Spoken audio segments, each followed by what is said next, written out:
Hello everyone, how are you all. एक बार फिर से स्वागत है आपके अपने चैनल प्रशांत इन्फिनिटी टॉक्स पे।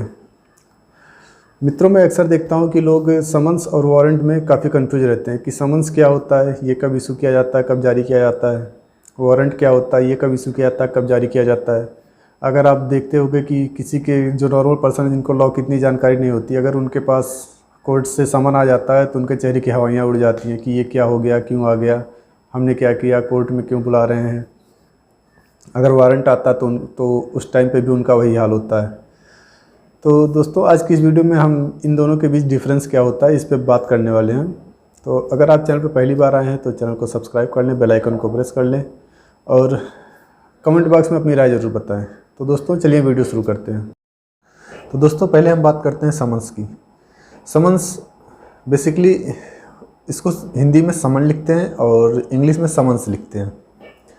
समन्स क्यों लिखते हैं? क्योंकि ये जब भी इशू किया जाता है तो ये दो प्रतियों में इशू किया जाता है, इसकी दो कॉपियाँ होती हैं। समन्स कभी सिंगल इशू नहीं किया जाता है, इसलिए इसको समन्स बोलते हैं। समन्स बेसिकली होता क्या है? ये बुलावा पत्र होता है जो कोर्ट द्वारा या फिर किसी उच्च अधिकारी द्वारा जारी किया जाता है किसी व्यक्ति को बुलाने के लिए।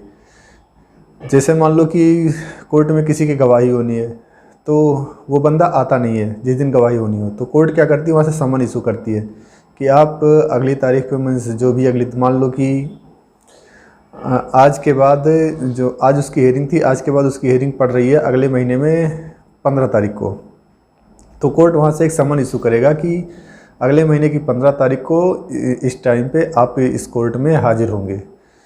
तो समन यही होता है। लेकिन होता क्या है कि जब समन आता है किसी के घर अगर आ जाता है, जो नॉर्मल पीपल होते हैं जिनको लॉ की इतनी जानकारी नहीं होती, इतनी अच्छी जानकारी नहीं होती, वो होता क्या है कि वो समन का नाम सुनते ही या देखते ही वो एकदम बेचैन, डर जाते हैं कि ये क्या है, मेरे पास क्यों आया, मैंने क्या किया, मैंने तो कुछ ऐसा नहीं किया है। अब डरने की बात नहीं होती। समन्स होता क्या है बेसिकली कि ये किसी व्यक्ति को या उसको बुलाने के लिए या फिर उसके पास कोई डॉक्यूमेंट है जो किसी केस में मतलब महत्वपूर्ण है उसके लिए बुलाते हैं, या फिर कोई तथ्य है जो वो व्यक्ति अच्छी तरीके से जानता है, उसके गवाही देने से वो तथ्य अच्छी तरीके से सामने आ सकता है।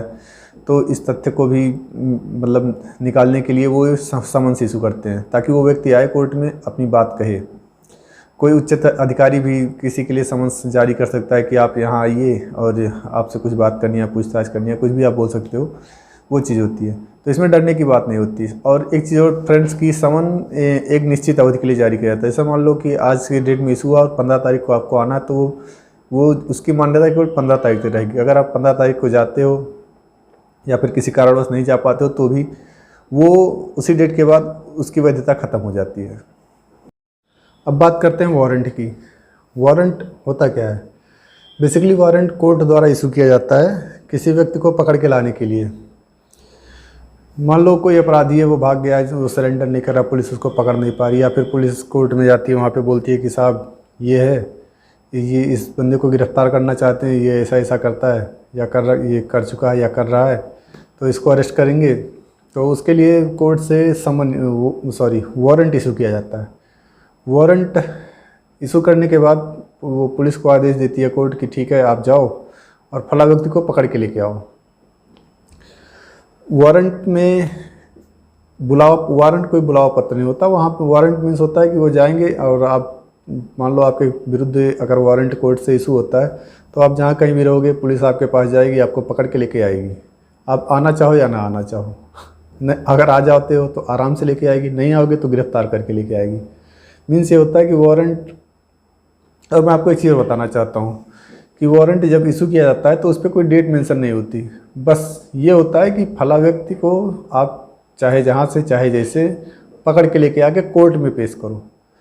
वारंट इशू होने के बाद जब तक वो उस आदमी को गिरफ्तार करके कोर्ट में पेश नहीं कर दिया जाता है, तब तक वो वारंट रद्द नहीं होता है। वो वारंट तभी रद्द माना जाएगा या तो जिस व्यक्ति को गिरफ्तार करना हो उसकी मृत्यु हो जाए, या फिर जिस कोर्ट के द्वारा वो वारंट इशू किया गया है वो कोर्ट उस वारंट को स्वतः रद्द कर दे। अगर ऐसा नहीं होता तो वो वारंट जारी रहेगा, चाहे 2-4 साल, 10 साल, 15 साल, 20 साल, कितना भी समय हो जाए। जब तक वो वारंट कोर्ट द्वारा रद्द नहीं किया जाएगा तब तक वो रद्द नहीं माना जाता। वो वारंट की जो अवधि होती है वो अनलिमिटेड, आप ऐसा कह सकते हो अनलिमिटेड होती है। तो बेसिकली समन्स में आपको बुलावा पत्र होता है, उसमें आपको जाना होता है जिस डेट पे जिस टाइम को कोर्ट में बुलाया जाता है या फिर किसी उच्च अधिकारी द्वारा, सक्षम अधिकारी द्वारा आपको बुलाया जाता है, तो आपको वहाँ जाना पड़ता है उस टाइम पे, उस डेट पे।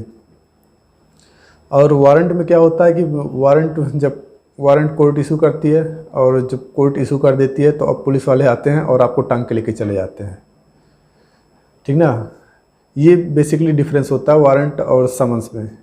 तो अगर समन्स आता है आपके पास तो आपको डरने की ज़रूरत नहीं है, वो एक बुलावा पत्र होता है। आप जाइए नॉर्मल जैसे आप जाते हो, जिस टाइम पे जिस डेट पे आपको बुलाया गया आप वहाँ जाओ, आपसे जो पूछा जाए आप उसका जवाब दो, उसके बाद आप वापस आ जाओ।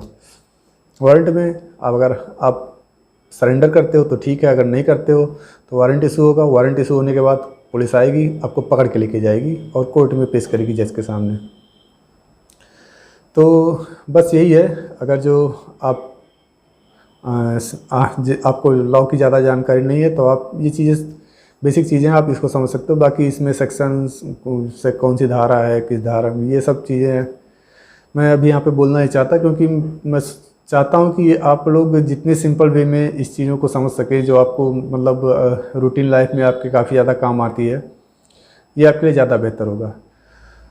बाकी अगर आपको कुछ ज़्यादा जानकारी चाहिए इसके बारे में तो आप कमेंट बॉक्स में अपनी कमेंट ज़रूर बताएं, मैं उस पर वीडियो बनाने की कोशिश करूँगा। और फिर वही कि हमारे चैनल पर जुड़े रहिए, आपको नई नई जानकारी मिलती रहेगी लॉ से रिलेटेड। बाकी अगर वीडियो में दी गई जानकारी अच्छी लगी हो तो वीडियो को लाइक करना ना भूलें। धन्यवाद फ्रेंड्स।